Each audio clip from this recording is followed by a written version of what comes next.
जिल्हा परिषद उच्च प्राथमिक आदर्श शाळा जैतापूर.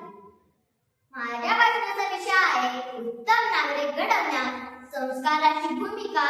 या महत्त्वाच्या विषयावर माझे विचार मांडत आहे. गुजरातच्या शिवछत्रपतीला ज्याच्या भक्तीला जोड नाही, शौर्याला तोड नाही, जो उथंग आहे सागरा समान, ज्याचे छत्र म्हणजे आभा अस्मान, जो त्या जळत्या सूर्याची शान, मराठी मानेचा धबधबता स्वाभिमान, ज्याचं काळी सह्याद्री ज्याला शंभूचा अभिमान, महाराष्ट्राच्या देवाऱ्यात ज्याचं पहिलं स्थान, ज्याच्यामुळे स्वराज्य स्वप्न उद्यास आलं, त्या राष्ट्रमाता राज्यमाता मासाहेब जिजाऊ. भर उन्हात राहून ज्यांनी स्वराज्याचे स्वप्न पाहिले ते शहाजीराजे भोसले, ज्यांचा इतिहास आठवला की डोळ्यात पाणी आणि अंगावर शहारे आल्याशिवाय राहत नाही, ते छत्रपती शिवाजीराजे भोसले. त्याने निर्माण केलेले स्वराज्य 10 पटीने वाढवणारे संभाजीराजे भोसले, ज्यांनी प्रदान केलेले राज्यघटनेच्या जोरावर साऱ्या देशाचा राज्यकारभार चालवतोय ते विश्वरत्न डॉक्टर बाबासाहेब आंबेडकर. कीर्तनाच्या माध्यमातून समाज प्रबोधन करणारे संत तुकाराम महाराज, ज्यांच्यामुळे मुलींना शिकता आलं, त्या सावित्रीबाई ज्योतिराव फुले.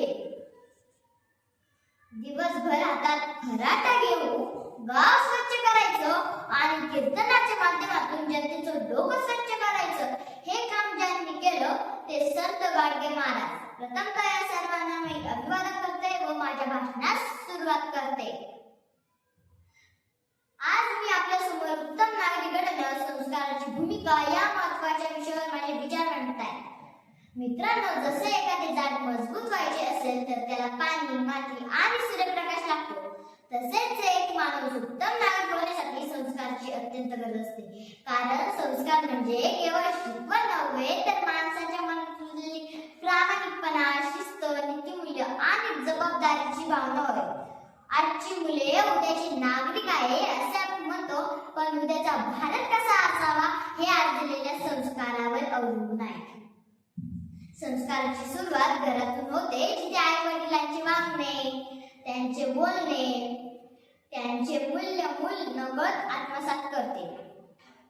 त्यानंतर शाळा ही केवळ शिक्षण देणारी जागा नसून संस्काराची प्रयोगशाळा ठरते, जिथे शिस्त, वेळेचे महत्त्व, सहकार्य, स्वच्छता, सहकार्य आणि देशप्रेमाची बीजे रोवली जातात. आज समाजात नियम न पाळणे, रस्त्यावर कचरा टाकणे, मोठ्यांचा अनादर करणे असे प्रकार वाढताना दिसतात. यामागे संस्काराचा अभाव हेच मुख्य कारण आहे. कारण संस्कार असलेले नागरिक रांगेत उभा राहतो, कायदा पाळतो, दुसऱ्याच्या हक्काचा आदर करतो आणि समाजासाठी काहीतरी करण्याची भावना ठेवतो.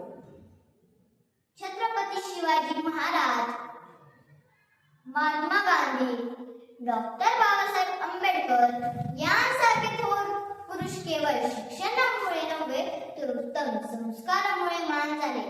आजच्या डिजिटल युगात मोबाईल आणि सोशल मीडियाचा वापर वाढला असला तरी संस्कार नसतील तर ही साधने चुकीच्या वाटेवर नेऊ शकतात. चला, म्हणूनच शिक्षा तितके संस्कारही महत्त्वाचे आहे. शेवटी इतके सांगू इच्छिते की संस्कार ही समाजाची खरी संपत्ती असून संस्कारयुक्त नागरिक असतील तर देश निश्चितच प्रगतीच्या शिखरावर पोहोचेल. चला तर मग आपण संकल्प करूया की आपण चांगले संस्कार जपू, इतरांना देऊ आणि एक जबाबदार, प्रामाणिक, उत्तम नागरिक हो. धन्यवाद. जय हिंद.